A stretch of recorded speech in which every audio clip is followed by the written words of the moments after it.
Olá, pessoal, tudo bem? Como estão? Bom, o meu último vídeo foi um pouco longo, né? Eu acho que demandou a gente realmente estudar um pouquinho mais cada versículo ali, não dava pra gente separar aquelas partes, mas hoje eu vim trazer o finalzinho do capítulo 4, né? Para que a gente possa conversar um pouco mais sobre isso. E espero que nesse momento realmente o Senhor possa aí trazer à mente de vocês esse tempo, né, como ministério, como os jovens que realmente o coração queima, sabe?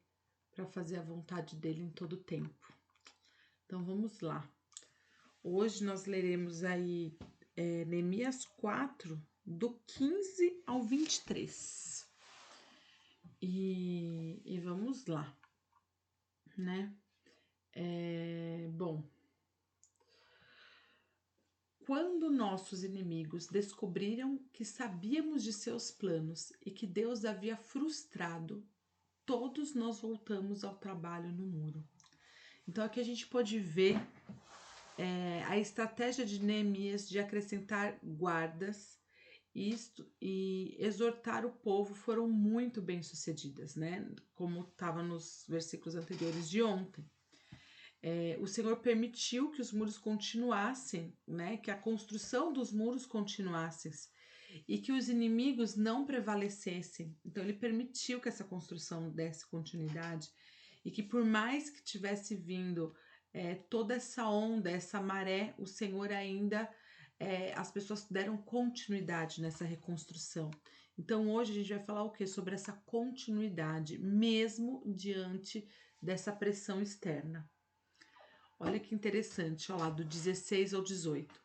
Dali em diante, porém, apenas metade de meus homens trabalhava, pois a outra metade ficava de guarda com lanças, escudos, arcos e couraças. Os líderes ficavam na retaguarda de todo o povo de Judá, que construía o muro. Os trabalhadores prosseguiram com a obra. Com uma das mãos levavam as cargas, enquanto com a outra seguravam uma arma. Todos os construtores tinham uma espada presa à cintura. O tocador de trombeta ficava comigo para dar sinal de alerta. A gente vê aqui o que é a continuidade da reconstrução desse muro.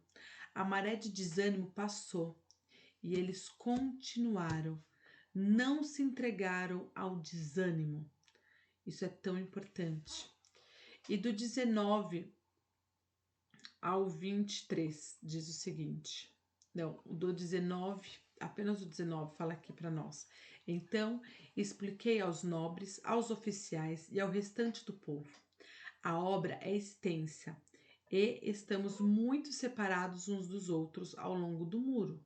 Quando ouvirem o toque da trombeta, corram para onde ele soar. Nosso Deus lutará por nós. Aqui a gente vê, até aqui nós vemos o que? Por mais estratégia, né? Neemias ainda ali mostrava a sua estratégia, ele referente, né, estando no controle sobre a situação. Mas mesmo assim, no final, né, nosso Deus lutará por nós. Ele continua crendo e estando na dependência de Deus, exaltando o nome do Senhor. Então, assim, ele sabia até onde era ali as mãos dos homens, digamos assim, né? E toda a dependência disso referente a Deus, mesmo ele tendo todo esse controle, todo esse planejamento, né? Ele arquitetando todas essas mudanças para que esse muro continuasse sendo reconstruído. Trabalhávamos a partir do 21, trabalhávamos o dia inteiro do nascer do sol, do nascer ao pôr do sol, e metade dos homens estava sempre de guarda. Nessa ocasião, eu disse aos que moravam fora dos muros que passassem a noite em Jerusalém. Assim, eles e seus servos poderiam ajudar na guarda à noite e trabalhar durante o dia. Nenhum de nós, nem eu, nem meus parentes, nem meus servos, nem os guardas que estavam comigo, trocava de roupa. Carregávamos sempre as nossas armas. até mesmo quando íamos beber água. Todos estavam em constante alerta diante da situação. Então, a gente aqui vê o quanto nós precisamos dar continuidade, gente, ao serviço, mesmo após o desânimo.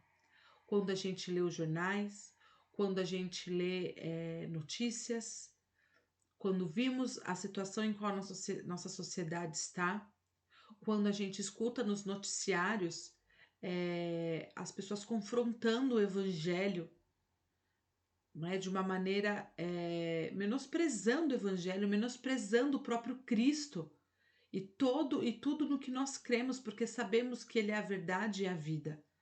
E as pessoas mesmo assim continuam muitas vezes nos menosprezando. Vemos sim mau testemunho às vezes de irmãos, né?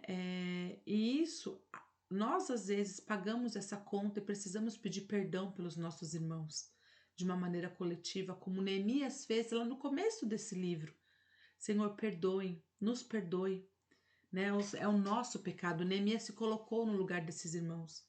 E quantas vezes nós lemos um noticiário, às vezes com testemunhos ruins, e nós pedimos perdão a Deus ou aquelas pessoas e colocamos aquela situação em oração e falamos: Senhor, nos perdoa.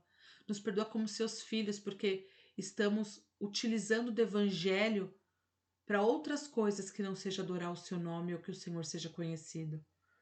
Então, muitas vezes, sim, precisamos nos colocar nesse lugar dessa oração, né? E não deixar que o desânimo tome conta do nosso coração quando nós lemos essas pressões externas, essas oposições externas, quando elas de fato acontecem diretamente voltadas aos filhos de Deus, aqueles que realmente querem seguir a Jesus.